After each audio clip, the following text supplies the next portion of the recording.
asoslari bir xil emas, darajasi bir xil edi. Asosini bir xil qilmasdan hisoblab bo'lmasdi. Asosini bir xil tashlab olish kerak. Bir xil qilish uchun oson yo'li qayerda? O'zimiz uchun-da biror bir songa, ya'ni 1 ga ko'payib turibdi desak, mana shu ifodani. 1 ga ko'payib turibdi. Mana shuni 1 ni noma'lum son deb olsak-da, mana 6 son tenglar tarafga bo'lishi bo'lib ketadi. Mahraj bo'lib ketadi. Mana agar x bo'lganda, x da 6 qanaqadir son tursa, narigi bo'lishi bo'lib ketadi. Yoki bu tarafga tursa, son narigi tarafga bo'lishi bo'lib ketadi. Xuddi shunaqa bo'lsa 15 x ning kvadrati plus x bo'ladi. Mahrajda 7 x ning kvadrati plus x bo'ladi. Teng bu yoqda 1 qolib ketadi. Shunday. Ikkalasining darajasi bir xil. Darajasini ikkalasini umumiy qismini tashqariga chiqarsa 15 taqsim 7 darajasida x kvadrat plus x bo'lib qoladi. Teng. Istalgan sonning 0-darajasi 1 ga teng bo'ladi. Bu holatda ham biz mana shu 15 mahrajda 7 ni yozib darajaga 0 yozsam bo'ladi. Tushundingmi? 15 mahrajda 7 bo'lsa 1 ga qaytib keladi. Asoslari bir xil bo'ldi, tashlavorsak bo'ladi. X ning kvadrati plus x teng bo'ladi 0 ga. Shunaqa? Bo'ldi, yog'i mana shu chiqsa bo'ladi. X qanchani tashqariga chiqarib olish kerak? Chiqarsak x plus 1 bo'ladi, teng 0 bo'ladi. Birinchi x ning teng 0 bo'ladi. X plus 2 teng bo'ladi minus 1 ga. Xo'p, bo'ldi, mana shu ifoda yechimi bo'lgan. Keyingisi, nima qilamiz? Nima qilsak bo'ladi?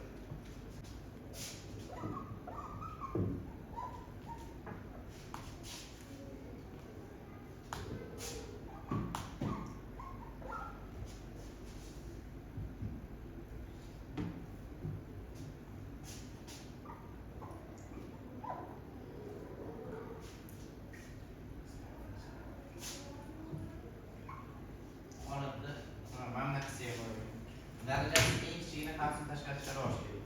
Maksiga bo'ladi. Darajasi eng kichigi qasm bitta. Darajasi qayerda? Mana bir xil bo'lsa, mana 2xlar bir xil bo'lganda eng kichik son -4 da. Eng kichik son. Mana shuni qasm tashqariga chiqarsak, 3 ni 2x ayrilgan 4 ni qasm tashqariga chiqarsak, mana bundan ham xuddi shu narsani ayirib olishimiz kerak. Ayirib olish kerak. 2x -4 bo'lib ketadi. Darajasini ayirib olsak nima bo'ladi? Mana ishorani ta'sir qildirib olsak, ichidagi plus bo'lib ketadi. 2x lar ketadi. Keyin -1 plus 4. 3 ni 3 qoladi. Plus bundan ham xuddi shunaqa qilsak. 2x lar ayirib olib, bu yoqda 4 qo'shib ketsa, 2x lar ketsa, bu yoqda 3 ni 2 qoladi. Bu o'rnidan o'zi chiqib ketsa 1 qoladi. Eng uchisi 15. Tushundingmi? Savol Bular 36 yozib-ku 35 bo'lar ekan. Boya ham o'xshash kerak-da. O'xshatib chiqargan. Boya ham o'xshash kerak. Bu yo'l bilan boyaga bilan o'xshash kerak. Biroq nimaga naqlga ketib qoldi? Bular 36da. Bular boya 36 bo'ladi desa, to'g'rimi? 35 bo'lar ekan. O'sha 315 ga 35 bilan qisqarish kerak-da.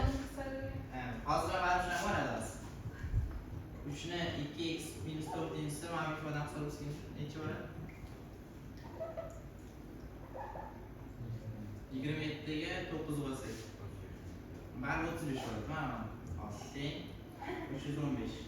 Keyin arini bo'lish qilib o'tsak, 3 ni 2x ayrilgan 4 teng bo'ladi 315 taqsim 35. 9 mi? 3 ni 2x ayrilgan 4 teng bo'ladi 9 ga. 9 bizda 3 ning kvadrati emasmi?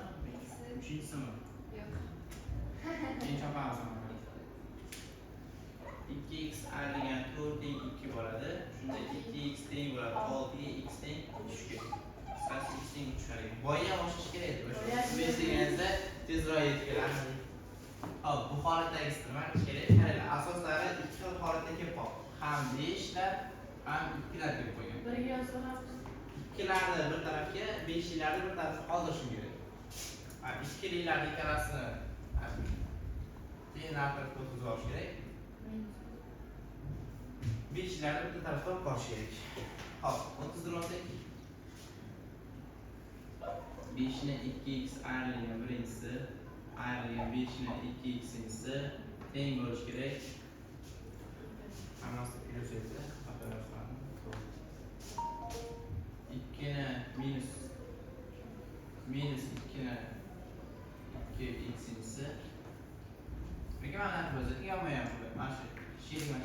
plus 2'nin 2x'inisi plus 2'nin 2x plus 2'si teng bo'lsin 0 ga. İkkalasini yonma-yon, ikkalasi yonma-yon qo'yib. Keyin bittani boyagi singari xalsini tashqariga chiqarish kerak. Xalsini tashqariga chiqarsak, mana bu minus desini chiqaraylik, darajasi kichkinasi. Atak farqi, nari 2x chiqarsak ham bo'ladi. Necha bo'ladi? 5 ni 2x'ini chiqarsak, 5 ni minus 1'si ayrilgan 5 bo'lib qoladi. Hop, tengsiz qo'shilgan 2 ni 2x'ini chiqarsam qarshida 1 qo'shilgan o'rnidan o'zi chiqib ketadi, keyin 2 dan 2 ta qoladi. Teng 0.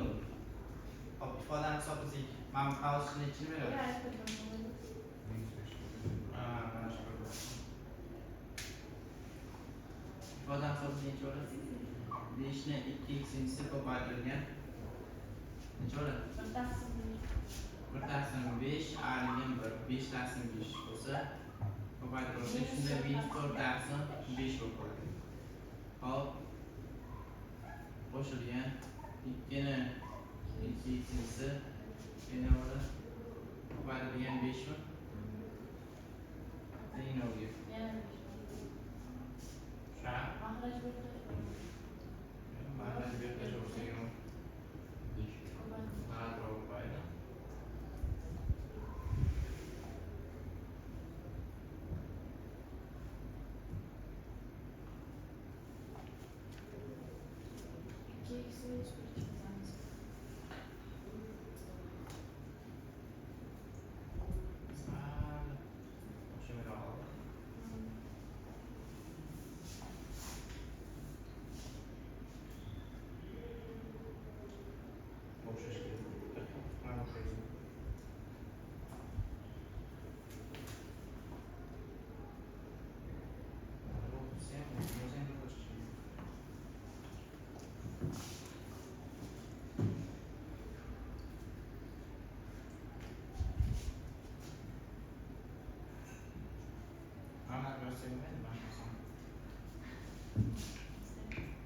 Plus var minus ko'paytirsak mana minus bo'ladi, to'g'ri? Minus 5 ni 2x'inisi mana bu to'g'rini nasıl bo'ladi? Ko'paytirgan 2 kvadrati ko'paytirgan 5 ni birinchi desam bo'ladi, to'g'ri?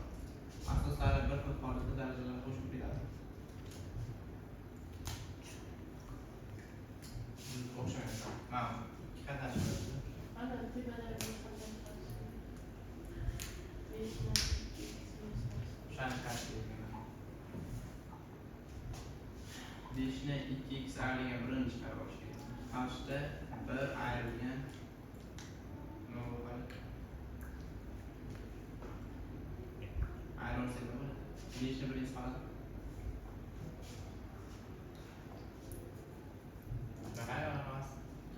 Mana 2x dan ayirib olish kerak. 2x ayrilgan 1. Mana 2 bilan kelsa minus bilan shuni ta'sir qilsa 5 ni 1'ingiz qoladi. Tushunarli? Keyin plus mana bu tana yana 2x plus 2'sini chiqarib olsak, 2 yo'q, o'zini chiqarish kerak.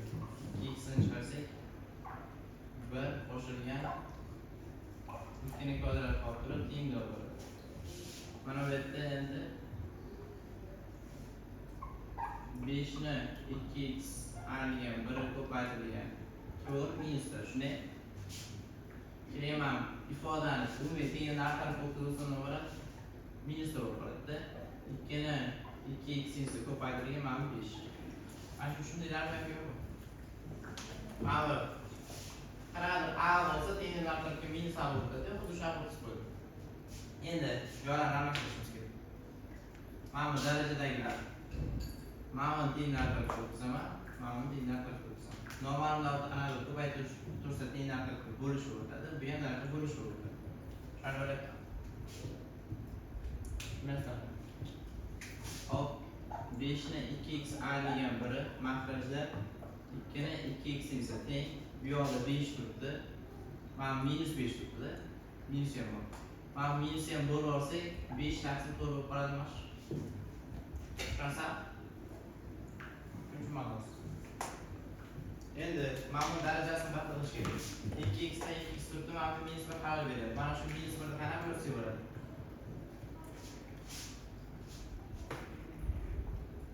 5 ni 2x'inchisi ko'paytirilgan 5 ni minus 1'inchisi. Makrajda nima?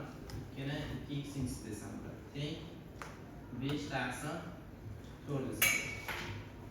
Mana tenglar tarkibi o'tadi. Noma'lumda o'tib ko'paytirish tursa qanaqadir tenglar tarkibi bo'lish bo'ladi. Shunaqa? Nima darajadagi yuz hal beradi-da.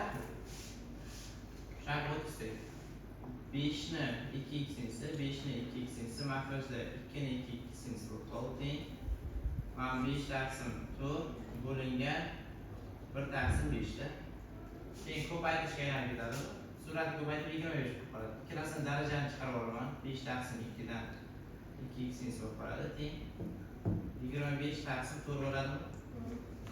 Asoslarini to'tish kerak. 5 taqsim 2 ni 2x'inchisi teng bo'lishi kerak. 5 taqsim 2 ni kvadrat ya. Asoslari endi bir xil bo'ldi, chopish kerak bo'ladi. Shunda 2x teng bo'ladi 2 ga, x teng 1 ga. Shu x teng 1 chiqishi ancha xavfli bo'ladi. Xo'p, keyingi misollarga oson emas. Yaxshilab qaranglar. Qonun shu degan narsalar bor. Millisekundga tushgan, tushib kelayotgan, shunaqa dorish, shunga dorish olgan. Faqat shuni o'zida bo'ldi. Bunaqa murakkab ham emas, oson ham emas-da. Faqat shuni olish kerak. Xo'p, keyingi mana bu holatdagi misollar nima deyish kerak? Bir taqsim 4 nima desa bo'ladi? Bir taqsim 2 larning kvadrati desa bo'ladi, darajaga 2x bo'lib qoladi, to'g'rimi? Ana shu ma'noda bo'lsa kvadratning x-inchisi desak, plus 1 taqsim 2 ning x-inchisi minus 6 teng nolga. Kvadrat. Nima bo'lib qoladi? Mana bu 2 yo'q. Nima bo'ladi? Mana bu darajasi ikkalasini joyini almashtirsa bo'ladi. Bari tushganda o'zgarib qoladi. Birinchi bu yoqqa x deb yozib, keyin 2 ni yozsam bo'ladi. Shunda endi nima qilmoqchiman? 1 taqsim 2 ning x-inchisini nima deb belgilamoqchiman. Belgilashmoqchiman. 1 taqsim 2 ni o'rniga mana shu 1 taqsim 2 ni x-inchisi degan joyini o'rniga t qo'yaman. Mana bu tashqariga kvadrat. Plus mana bu t. Aligan teng nolga. Formasi kvadrat tengmi? Formasi. Biz shuni qilamiz. 1 minus plus 4 kara 6 teng 24 25 bo'ladi. Bu yerdan 5 chiqadi. Xo'p, t 1 bilan 2 ni topadigan bo'lsam minus 1 plus minus 5 taqsim 2. Bu yerda bittasida 2 va minus 3 chiqadi. Hop, o'rniga qo'ysak endi. Ana endi qo'ysak. T o'rniga bir marta 2 ni qo'yaman, t o'rniga bir marta minus 3 qo'yaman. Tushunib olyaptimi? 1 taqsim 2 ni x-inchisi teng bir marta 2 ga 1 taqsim 2 ni x-inchisi bir marta teng bo'ladi minus 3 ga. Hop, 1 taqsim 2 ni qanaqadir darajasi hech qachon minus 3 chiqmaganligi uchun bu tarafga bo'shlik qoladi. Misol uchun 1 taqsim 2 ni ikkinchi darajasini, 4-chi darajasini, minus darajasini hech qachon minus 3 ga olib kela olmaydi. 0 bo'lsa ham bir chiqib o'xshamaydi, to'g'rimi? Hozir o'xshamaydi. Logaritmga kirib ketish kerak bo'ladi. Bo'sh to'plam yuradi. Mana bu holatdagisida mana bu darajasini yo'qotib olish kerak. Mana bu darajasiga chiqib olsak, 1 taqsim qanaqa bo'ladi? 2 ni minus 1-inchisi deb yozadi. Bu tashqarisida x teng 2 bo'lib qoladi. Darajani darajaga tushirsak, 2 ni minus x-inchisi teng 2 ga bo'ladi. Darajada 1 tursa, minus x teng bo'lib qoladi 1 ga, x teng bo'lib qoladi minus 1 ga. Shunda x teng minus 1 ekan. Shunda minus 1 degan yechimi mana shu ifodani umumiy analiz bo'ladi. Yechimiga olib keladi.